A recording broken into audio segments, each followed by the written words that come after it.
bank notification on my phone screen. It just didn't make any sense. The number was too long. There were too many commas. For a second, I was sure it was an error, just a glitch in the system. I refreshed the app, my thumb shaking so hard I could barely hit the button. But the number was still there. $1 million. It came after I had completely, utterly given up. It arrived after I'd thrown out all my manifestation journals, deleted my vision boards from Pinterest, and basically declared every spiritual guru on the internet a fraud. It came after I stopped chasing the miracle and decided to find it instead. I was frustrated, angry, and felt like a total spiritual failure. I mean, I thought I was doing everything right, scripting, visualizing, affirming, and all I was getting was more debt and more despair. Then, in a moment of sheer exhaustion, I decided to try one last kind of bizarre experiment. A simple 3-day miracle mentality challenge. I didn't know it then, but that 72-hour shift would change not just my bank account, but the entire fabric of my reality. And it all started by noticing the smallest, most insignificant moments of grace. This is the story of how I stopped trying to manifest $1 million, and in doing so, accidentally aligned with it. Have you ever felt like you're just screaming into a void? Like you're following all the rules of manifestation, you're being positive, you're visualizing until your brain hurts, but your reality just isn't getting the memo? That was my life. For 2 straight years, I was the poster child for the law of attraction. I was waking up at 5 a.m. to script my desires in the present tense. I had affirmations taped to my bathroom mirror. My vision boards were so detailed they could have been movie storyboards. I lived and breathed the promise that my thoughts create my reality. But my actual reality? It was bleak. My business was struggling, I was drowning in credit card debt, and every hopeful step forward felt like it was followed by 2 giant leaps back. The more I affirmed abundance, the louder the final demand notices seemed to get. The more I visualized success, the more my business proposals got rejected. It wasn't just that it wasn't working, it felt like the universe was actively mocking me. It felt personal.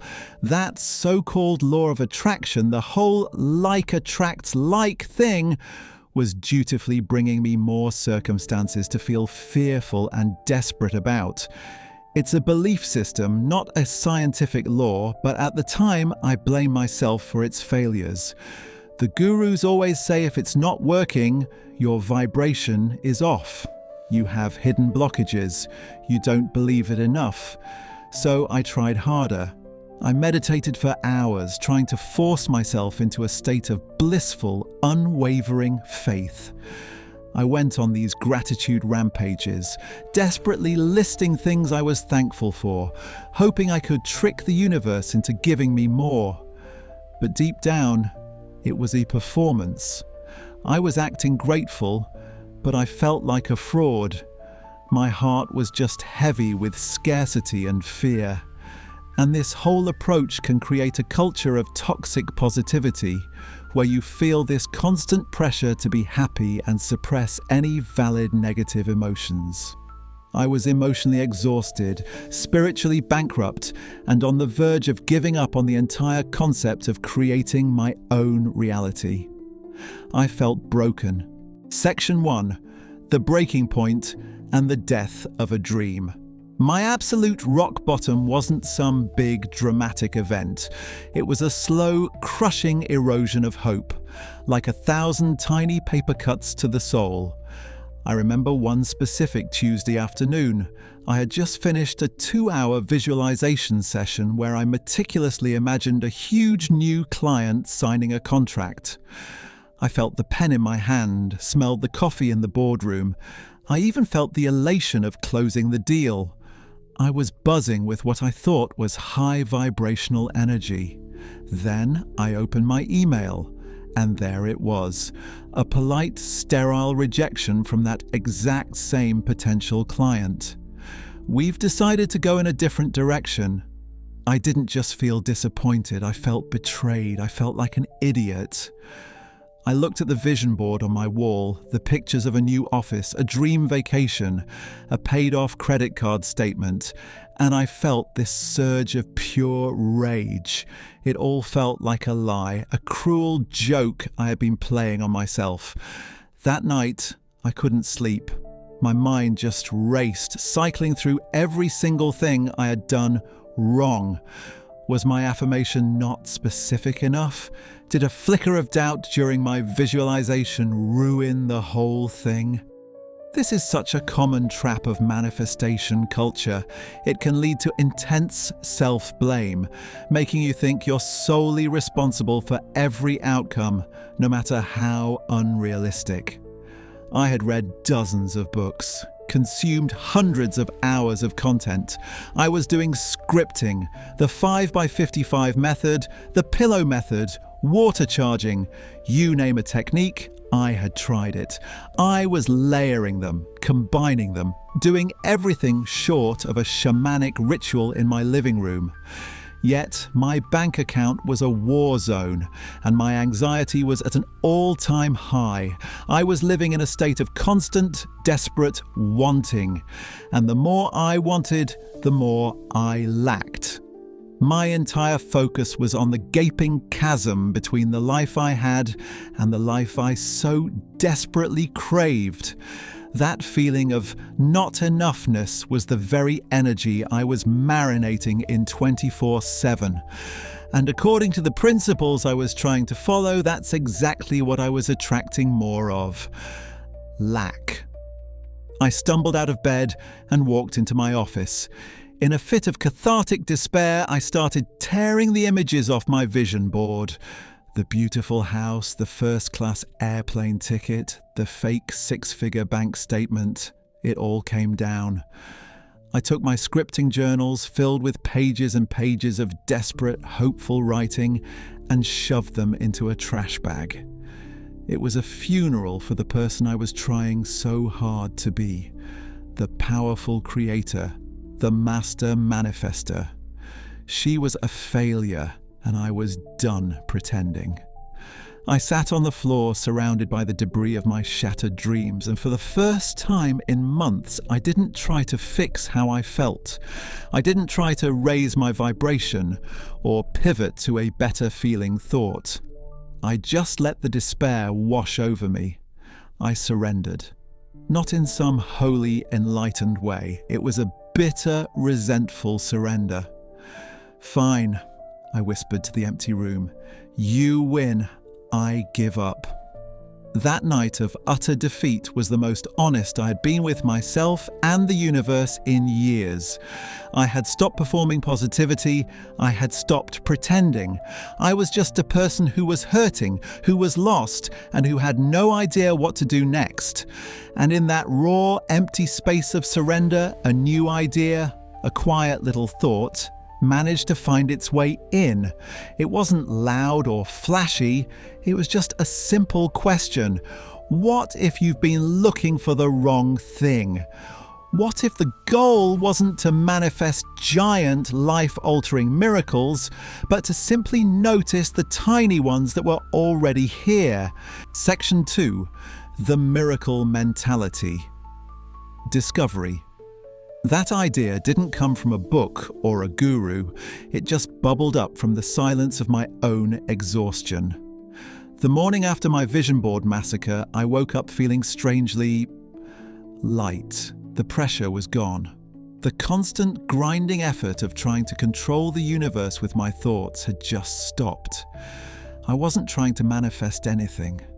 I was just there. As I was scrolling aimlessly through my phone, a strange memory surfaced from when I was a kid, maybe 7 or 8 years old. I'd lost my favourite toy, a little red race car, in our backyard. I was devastated.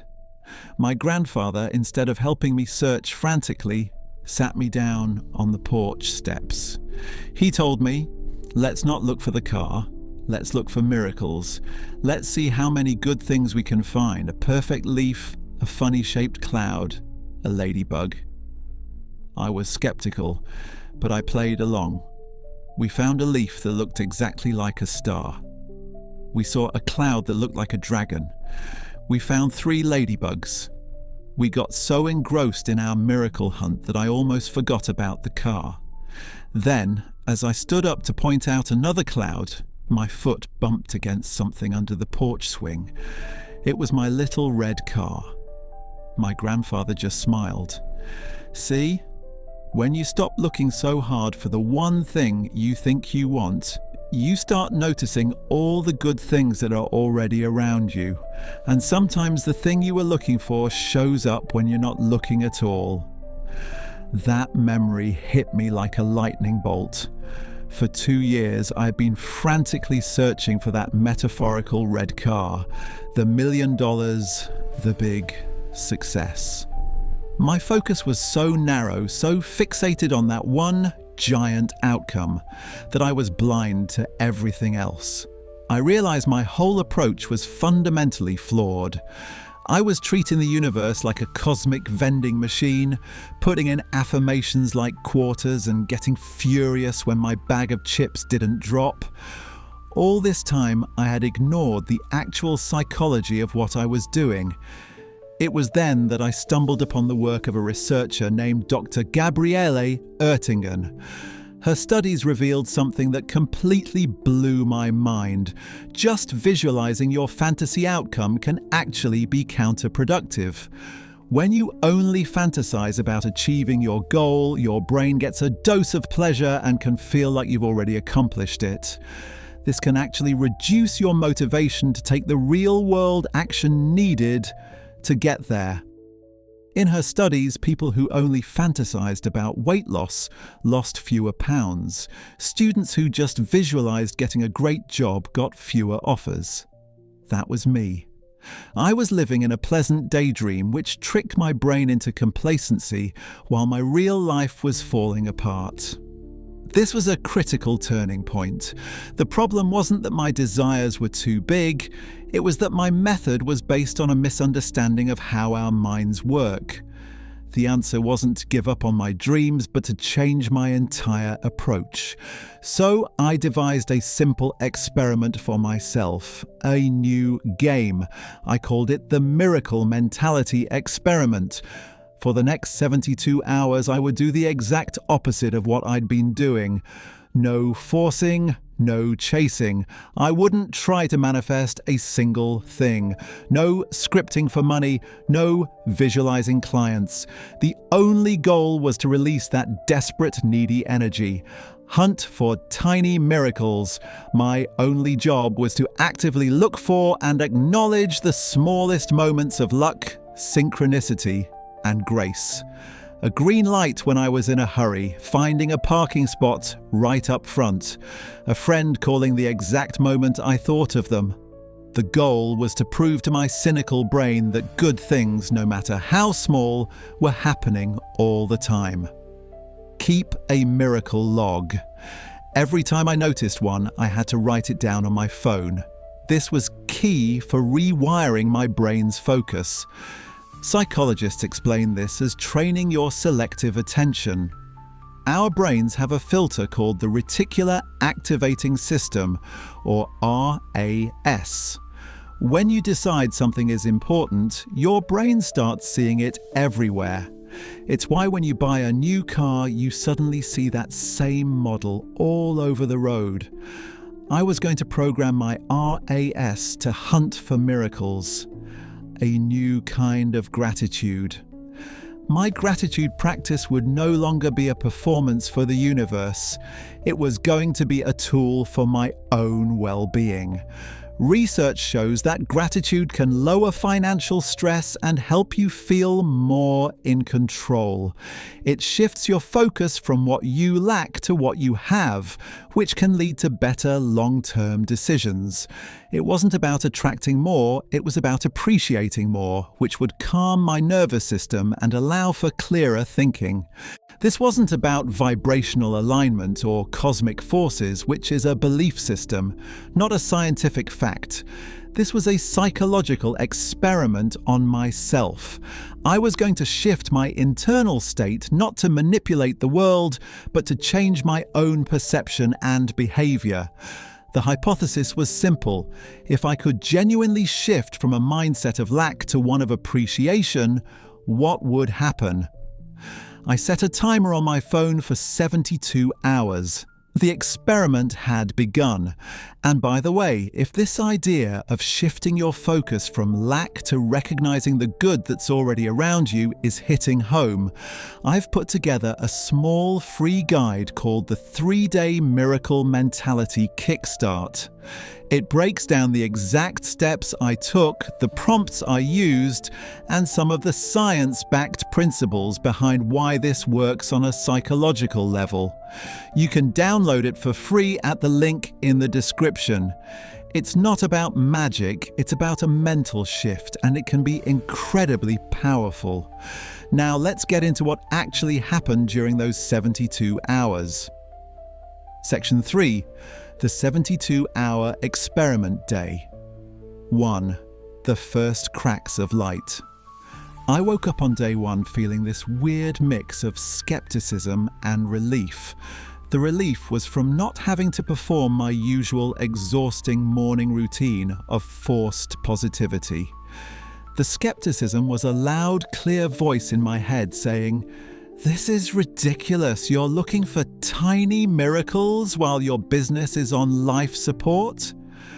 I decided to start small, almost comically small.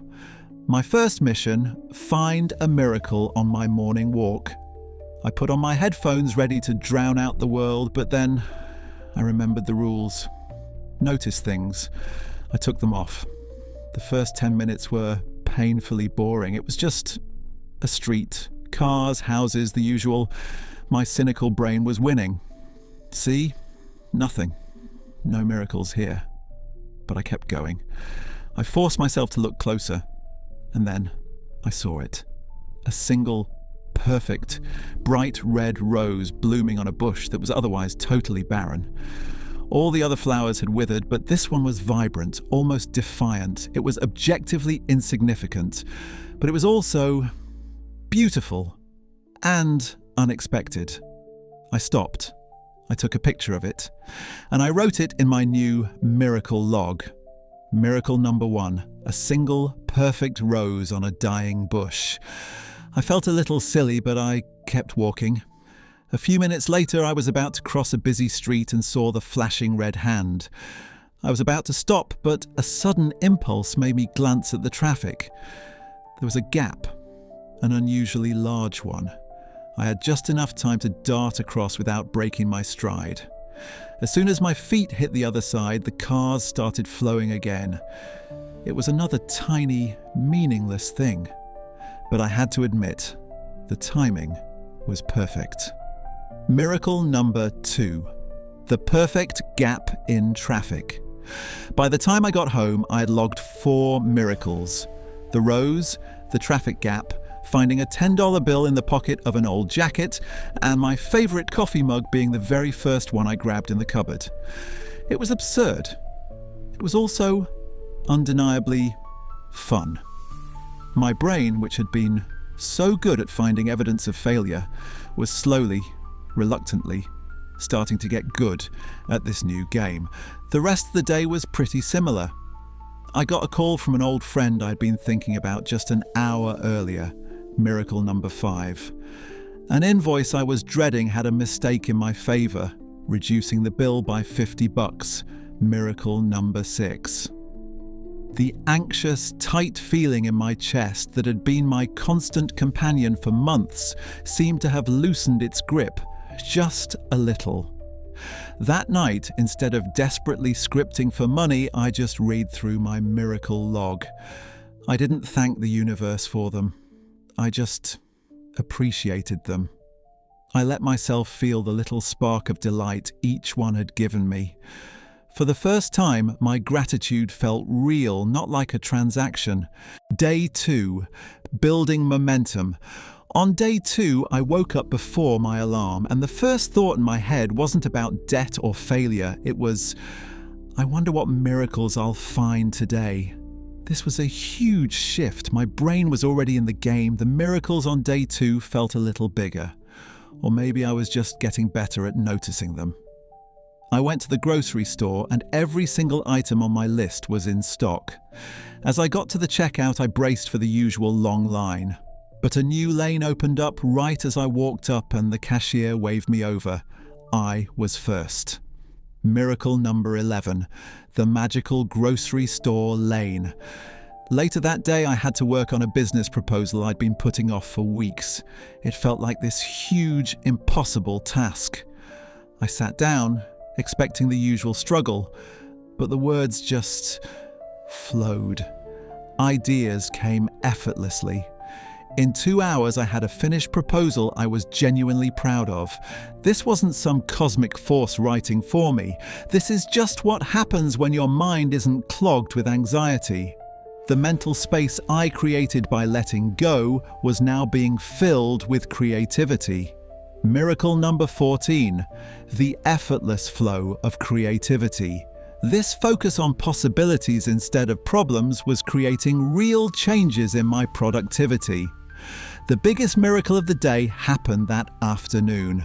I got an email from a potential collaborator I'd reached out to months ago and never heard back from. I had completely written it off. The email was an apology for the late reply and an enthusiastic yes. It wasn't $1 million contract, but it was income. It was a step forward, and the timing felt significant. It arrived on the very day I was actively looking for proof that things were working out. This is a classic example of confirmation bias, our tendency to notice information that confirms what we already believe. For 2 years, my belief was, nothing works for me, and I found endless proof. Now my belief was, miracles are happening, and my brain was finding evidence for that instead.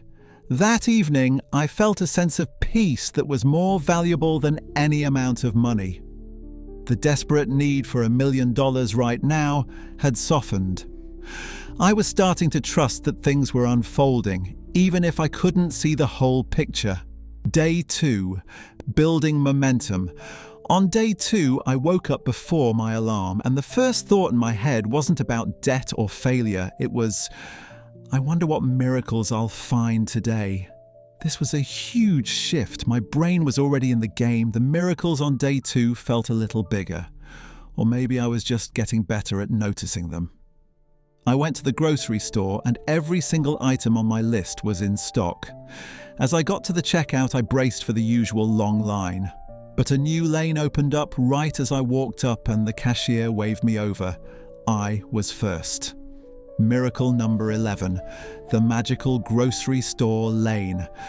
Later that day, I had to work on a business proposal I'd been putting off for weeks. It felt like this huge, impossible task. I sat down, expecting the usual struggle, but the words just flowed. Ideas came effortlessly. In 2 hours, I had a finished proposal I was genuinely proud of. This wasn't some cosmic force writing for me. This is just what happens when your mind isn't clogged with anxiety. The mental space I created by letting go was now being filled with creativity. Miracle number 14, the effortless flow of creativity. This focus on possibilities instead of problems was creating real changes in my productivity. The biggest miracle of the day happened that afternoon. I got an email from a potential collaborator I'd reached out to months ago and never heard back from. I had completely written it off. The email was an apology for the late reply and an enthusiastic yes. It wasn't $1 million contract, but it was income. It was a step forward, and the timing felt significant. It arrived on the very day I was actively looking for proof that things were working out. This is a classic example of confirmation bias, our tendency to notice information that confirms what we already believe. For 2 years, my belief was, nothing works for me, and I found endless proof. Now my belief was miracles are happening, and my brain was finding evidence for that instead. That evening, I felt a sense of peace that was more valuable than any amount of money. The desperate need for $1 million right now had softened. I was starting to trust that things were unfolding, even if I couldn't see the whole picture. Day 3, the grand synchronicity. By the morning of day 3, I felt like a different person. The world looked brighter, more benevolent. The constant hum of anxiety had been replaced by a quiet hum of curiosity. I was genuinely excited to see what the day would hold. The miracles started right away. I woke up from a dream where I was talking to my grandfather again. In the dream, he handed me an old, ornate key and said, "This opens a door you forgot you had." I woke up with a vivid memory of the key. I had no idea what it meant, but I logged it. Miracle number 25, the dream of the forgotten key. An hour later, I was cleaning out my cluttered email inbox, a task I'd been avoiding forever. I was about to mass delete a folder of old archived emails from a failed business venture from 3 years ago. My finger hovered over the delete button, but something stopped me. The image of the key from my dream flashed in my mind. A door you forgot you had. On a whim, I decided to search the old inbox instead. I have no idea why, but I typed in the word opportunity, and there it was. An email from almost 2 years ago. The sender was a man named David Chen, an acquaintance from an old networking group. The subject line, interesting tech startup, investment potential. I vaguely remembered him. My heart started to pound as I read it. He had written, "Hi, I remember you mentioning your work on that automated business management software. I have a client, a larger tech firm that is looking for an acquisition in that exact space. It's a long shot, but if you have a business plan or a demo, I'd be happy to pass it along." My old business, the one that had failed, the one I'd poured my heart into before my descent into manifestation madness. The software was brilliant, I knew it was, but I'd run out of money and confidence. The code, the business plan, the demo, it was all sitting on an old hard drive in my desk drawer. A door I had forgotten I had. My hands were trembling. This couldn't be real. The timing was too perfect, too bizarre. The email had been sitting there, a dormant seed of opportunity, for 2 entire years, and I found it on the final day of my miracle experiment, prompted by a dream about a key. Look, this wasn't about the universe magically sending me an email. Psychology would say my change in mindset led to a change in behavior. Instead of avoiding a dreaded task, cleaning my inbox, my newfound calm allowed me to approach it differently. The dream acted as a prompt from my own subconscious to look closer at things I'd ignored. The opportunity had been there all along. What changed was me. I was finally able to see it. Without a second of hesitation, I pulled the old hard drive from the drawer. I took a deep breath and I started to write a reply to an email that was 2 years old. The 72-hour timer on my phone went off, its soft chime marking the end of the experiment. But I knew with every fibre of my being that something much bigger was just beginning. Section 4. The $1 Million Miracle. My finger hovered over the send button. It felt like the most important click of my life. Replying to a 2-year-old email from a venture capitalist felt audacious, almost insane. My old self, the one drowning in lack, would have talked me out of it in a second. "Don't bother," she would have whispered. "It's too late. You'll look desperate." But the person who had just spent 72 hours hunting for miracles was different. She had a log of over 30 tiny pieces of evidence that the world wasn't a hostile place. She had felt the flow of creativity and the peace of surrender. This new version of me thought, What's the worst that can happen? He ignores it. What's the best that can happen? Everything changes. So I clicked send. My email was simple and honest. I attached the original business plan and wrote, "Hi David, this is a reply 2 years in the making and a bit of a message in a bottle. I unearthed this old email today and it felt serendipitous. The project you mentioned is something I'm reviving. If your client is by any chance still exploring this space, I'd be grateful for a conversation." Then I closed my laptop and I genuinely let it go. No checking my email every 5 minutes, no visualizing a positive response. My only job was to stay in this new state of peaceful awareness. The outcome wasn't my problem. That shift is so critical. It's about taking inspired action and then releasing your attachment to the outcome. 2 days later, an email popped up from David Chen. The subject, interesting tech startup, investment potential. My hands were shaking as I opened it. "This is incredible timing," it began. "My client's acquisition search was put on hold for the last 18 months. They have just reopened the initiative last week. They are actively looking for a platform exactly like the one you outlined. Are you available for a call tomorrow?" The call happened, then another, then a meeting.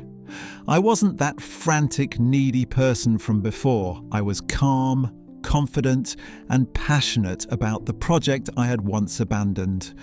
My 72-hour experiment hadn't just changed my mindset, it changed my entire presence. I wasn't trying to get something from them. I was there to share something I believed in. Things moved at a speed I couldn't have imagined. The larger tech firms saw the potential immediately. My failed project was the exact missing piece they needed. They didn't just want to invest, they wanted to acquire it outright. Then the final offer came through, an acquisition deal for the intellectual property and a multi-year contract for me to lead the integration. The total value, $1 million. When the first wire transfer hit my account, I just stared at my phone. It wasn't the wild jumping up and down moment I had always visualized. It was quiet, profound. It was a moment of deep, soul-shaking awe. The $1 million wasn't a prize I had won from the universe.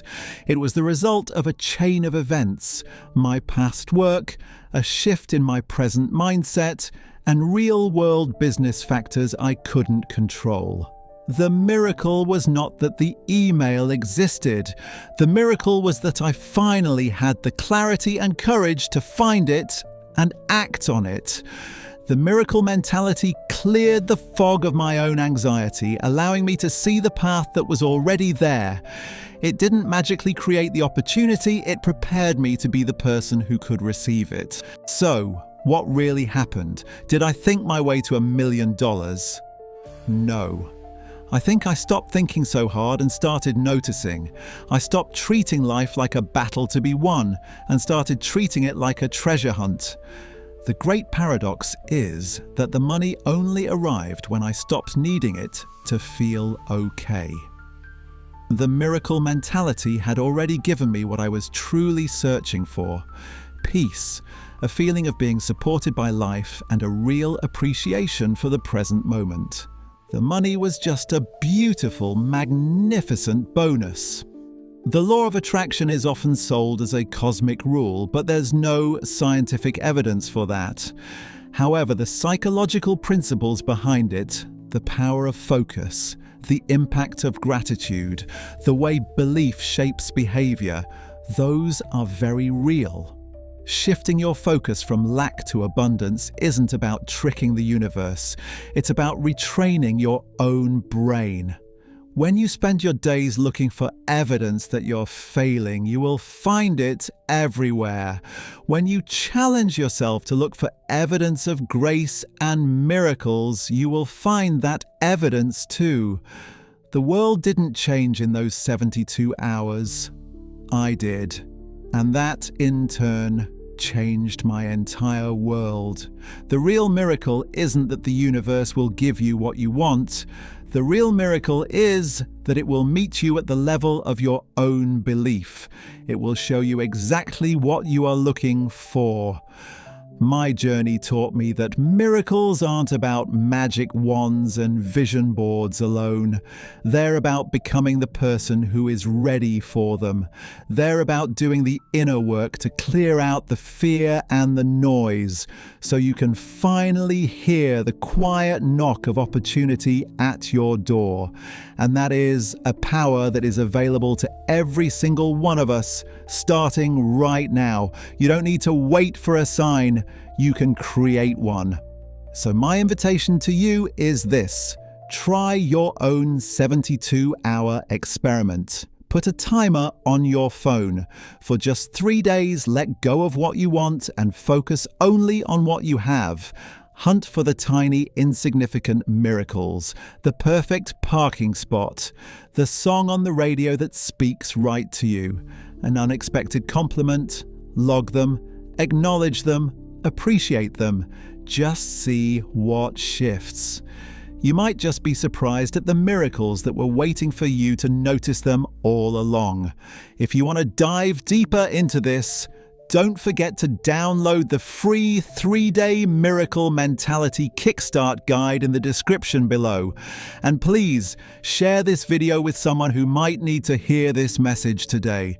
Thank you for being here, and I cannot wait to hear about the miracles you find.